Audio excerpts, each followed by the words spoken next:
Greetings, Banff Warriors. Greetings. Welcome to the Results Kill Excuses show. My name is Greg. I am so honored and privileged to have you joining me today as I share some thoughts about life, doing life. And you may have noticed recently, I'm just rebooting my channel here on YouTube.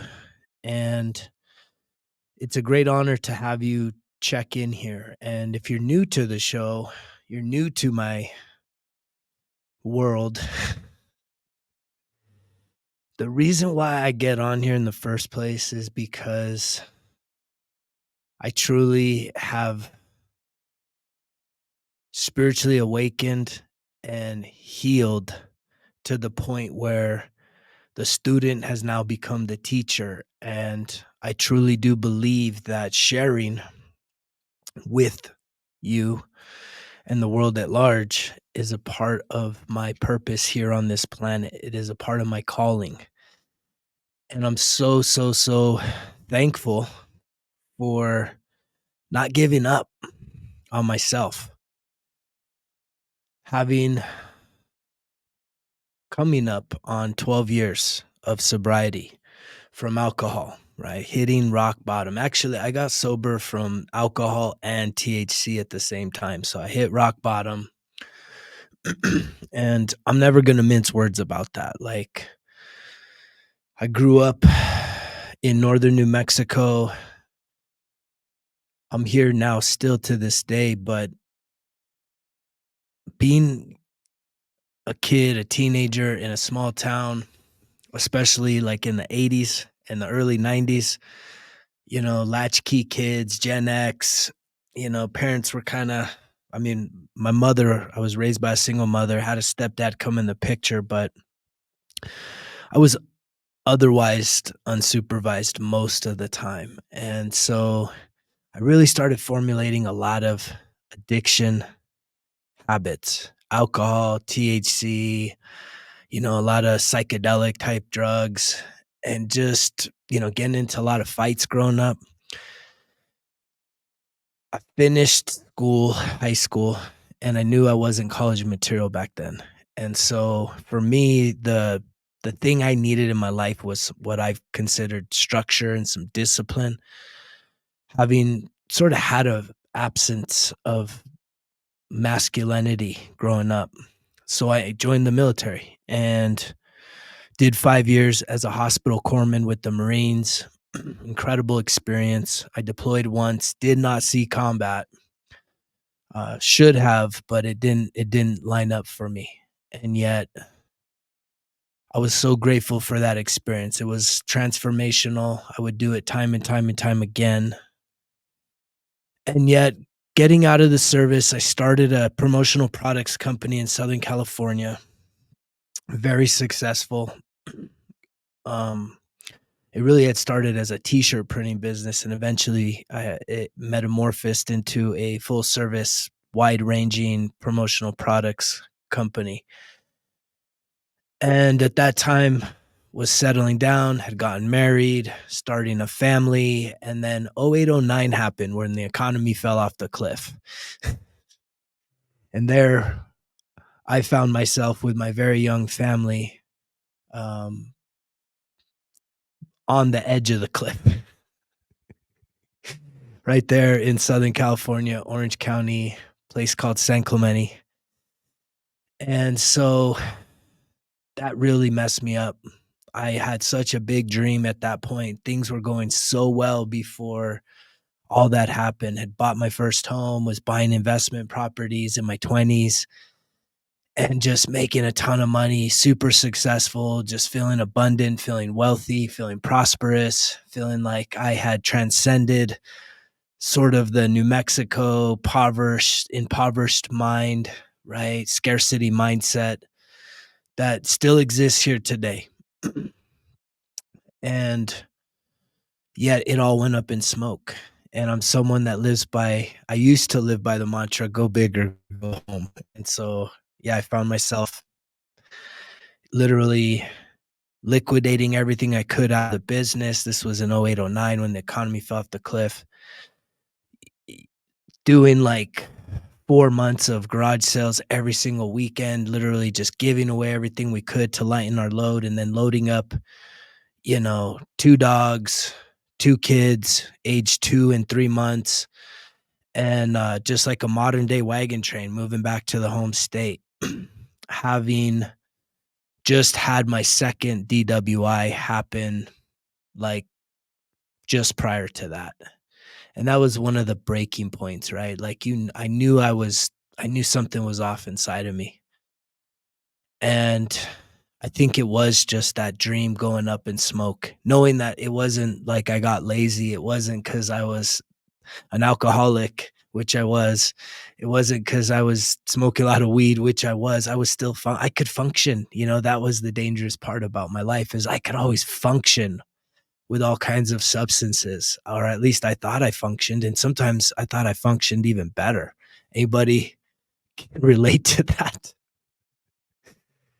And so that was a big hit, and yet coming back home, it was like we moved into our place, and then it was just like, ugh, just all the emotions came out and depression set in, and I really just started to let myself go. I was sober at the time because I was super angry. Like I said, I had just gotten my 2nd DWI like 6 months prior, and it was just painful. Very, very, very, very painful, and I was very depressed, very dark, there with a 3-month-old, my son. He was always kind of the watermark. He continues to be that as he's now 15, and again, I'm coming up on 12 years of sobriety, to where I moved back sober and then started job searching and found a job, but it happened to be in the beer industry, of course. And I actually did good for 18 months, and then I fell off the wagon and I got caught up and I started drinking, and I went basically on an 18-month death spiral to what now leads me to here, this 12-year journey into the future, depending on when you're watching this video. And it was a few years ago, coming off of getting divorced after 21 years of marriage. It was peaceful, but yet it was painful, right? It's a death. It was a painful realization, life altering wake up call. And it was from that moment that I really had to start asking the question, who am I? Right? Who am I? Because my whole life was enmeshed in this identity of, well, I'm so and so's husband, I'm so and so's dad, I'm a this type of guy. And underneath all that, when I accumulated my life, I saw nothing but failure. When I had actually stacked a lot of wins and a lot of success, but if any of you can relate to my story, like, we usually amplify and magnify our failures like tenfold over our wins until we shift in life. And that's what the divorce really was, a catalyst for me. It was like sobriety was a catalyst for asking for help, right? For starting to do some deeper work, getting into therapy, right? Starting to reevaluate, taking better care of myself. But I didn't really start doing the deeper work, the shadow work, the trauma healing work until after the divorce, because I had lost my identity. And so just really in the last 5 years, right? It's coming up on 5 years now.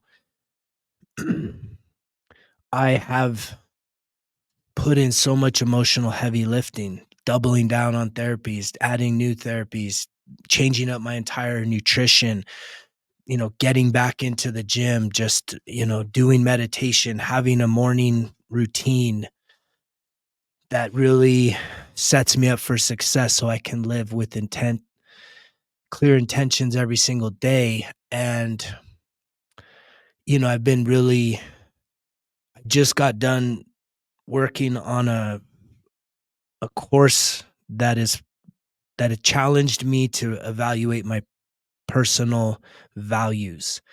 And if that isn't something you've done in some time, like, I know it's been a while since I've done that, and I'm constantly getting to my point here, which is growth, right? I'm constantly focused on having a growth mindset, being constantly looking to improve me versus me being 1% better than who I was yesterday, today. And, I talked yesterday about resistance. And if you haven't seen yesterday's video, it's resistance. And I'll continue to talk about resistance and how it impedes our growth, how it impedes us trying new things. And it's an invisible, unbiased energy. And a lot of times when we try something and then we fail, like right away, we think that, oh, it's not in, God's will for me to do this, when it's like, no, I think God just wants to know how much you're willing to work for it, that it's not going to just happen on the first time. It takes the refiner's fire to bring out the most purest, precious, you know, value that you can offer to yourself, and then thus overflow to the rest of the world. And so I know a lot of people are probably sick and tired of thinking, right? Is anybody tired of thinking about what they wish they could do, or what they want to do, or what, they can imagine doing, right? It's like, and that's the resistance. If you continue to think, you'll never be ready. There's no such thing as like, okay, I'm ready, right? You're never ready. You have to get ready on the way. You have to just start doing things and learning and knowing that you don't have to be an expert. You don't have to be perfect, right? I'm in this new course right now that's about growth and expansion and really building this business so that I can really add the most value to the world at large, share my gifts, which is my message, and it's the experiences that I've been through in the entirety of my life. But really understanding that in the past 12 years, I have been so focused on transforming my life and turning my life around from such a low point, that I truly believe I have a lot to offer you.